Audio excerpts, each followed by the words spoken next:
Today I'm with Sport Recreation Operations Manager Nathan Neighbors once again. Welcome, Nathan. Hey, good to be here. Well, it's good to be in your office, Yeah. and some folks may not know that not too long ago you moved here on Pleasant Street. Right, we're at 108 Pleasant.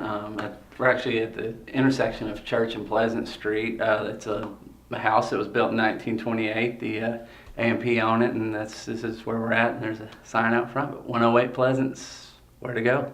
Well, what a pleasant place for people to come in and sign up for fall sports programs. Right. We have them going on right now. Currently going on right now. We're in the latter stages of our adult softball program, fall program, and we have a lot on the horizon as well. Coming up. Our indoor soccer for the youth, the 3 and 4 year olds, which is your preschool, ages, and then your 5 and 6 year old.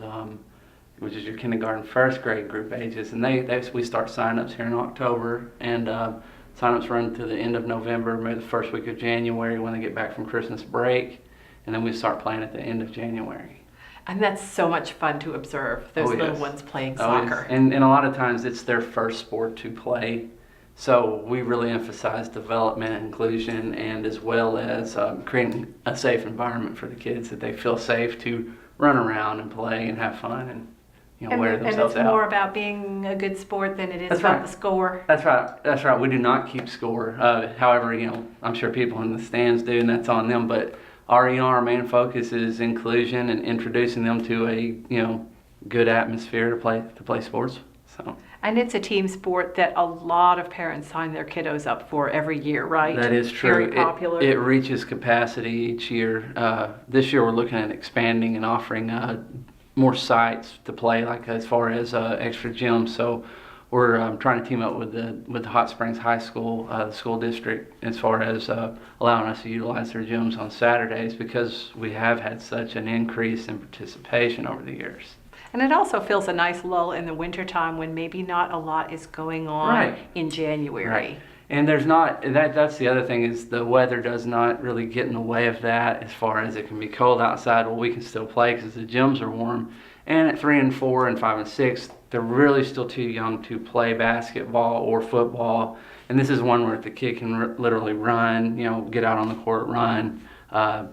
They can do well at this sport. So don't wait to sign your child up, because sounds like things might be filling up fast. Right. We're trying to create more room, but we will have a capacity number that once it reaches, we'll have to create another waiting list. So. Well, let's backtrack to the fall again and talk about the numbers of teams and then the numbers of people you have signed up for all those teams. Right. Going back to the fall softball, the adult softball, we actually had 41 teams, which is a new high for fall as far as out at Kimry Park, because you go up against football and basketball in school, so parents are a lot of times, fall's a slower time of their play time, but faster pace at home because their kids are involved with a lot of stuff. But we do have 40 plus teams out there, and then so that we have around 450 individual players that are coming out through the week. Yeah, and that's Monday through Thursday. We don't do anything on Friday nights, but Monday through Thursday we start at 6:30. The last games are slated for 9:30, and it's like I said, we're populating the park during the week as well. So.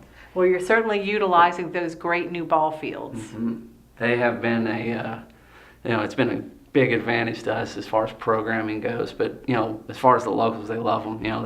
They feel like it's one of the best presents or something that could be awarded to them by the city. I mean, it's really just created a very nice climate and atmosphere and very pro city out there at Kimry. Oh, that's exciting. Well, how has the new turf helped with programming all of these teams? One great thing is that it allows weather to become essentially non-existent. So we created a policy on how to, when we're programming, we don't, just because it rains, heavy at 4 o'clock, that doesn't impact, our play.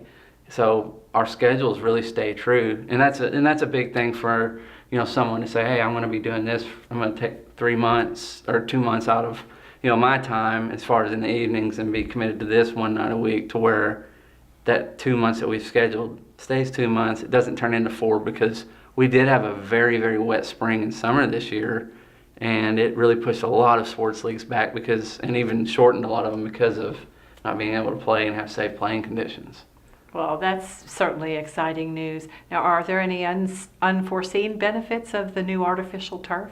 Really, it has created just a buzz among the state, and we've had lots of calls from other municipalities wanting to know how we implemented it, how do we manage the project, what have we seen from a financial return, just really good questions, because I think other citizens that come here to play, which, our visitors, go back to their local and say, hey, why can't we do this? Why can't we have this?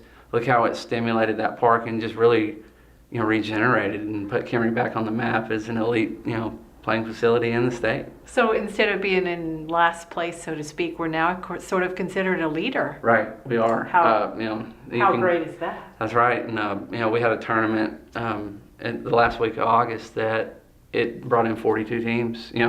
That's also the first weekend that the Razorbacks played in football. So if that tells you anything, that people are willing to go out and still come, that's usually a dead week in softball. That's impressive. It is. It really is. Now, to wrap up, volunteers played a key role Yes. in developing Kimry Park. Do you still need them? Always will. Always will. Programs are only as strong as their volunteers, whether it be coaches or, just someone that wants to come in and give time.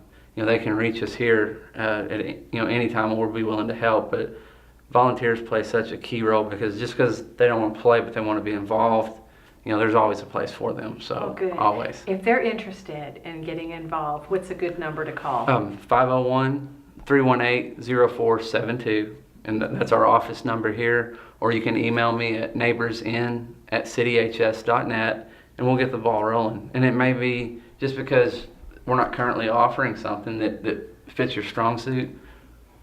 We'll get it going. Maybe it opens up a whole new avenue of recreation for our citizens. So I've seen Nate in action. There's literally a place for every volunteer in the program. That's right. Well, thank you so much for sharing the latest with us today on the fall activities at Kimry. And next week we'll bring you more city news.